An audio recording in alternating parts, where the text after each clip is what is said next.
Qusa rayonunda qətl törədilib. Hadisə dekabrın 16-sı saat 11 radələrində rayonun Hil kəndində baş verib. Kənd sakini 1993-cü il təvəllüdlü Diana Asəf qızı Təyyibovanın üzərində zorakılıq əlamətləri olan meyti yaşadığı evdə tapılıb.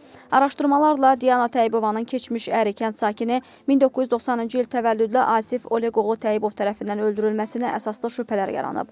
Onun münaqişə zəminində keçmiş arvadını boğduğu və qayçı ilə boğaz nahiyəsinə vuraraq öldürdüyü bildirilib. Asif Təyyibov polis əməkdaşları tərəfindən tutulub. Bizim medianın məlumatına görə cütlük 3 il əvvəl boşanıb. Onların 3 övladı olub. Uşaqlardan ikisi atanın, biri isə ananın himayəsində yaşayırmış.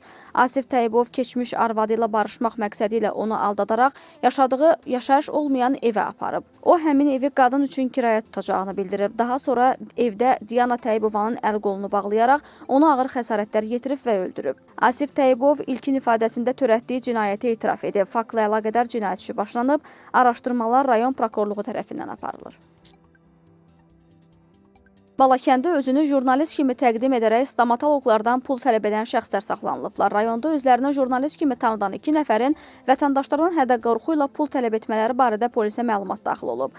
Balakən rayon polis şöbəsinin keçirdiyi tədbirlərlə həmin şəxslər 48 yaşlı Mübariz Nağıyev və 47 yaşlı Elmar Əliyev müəyyən edilərək saxlanılıb.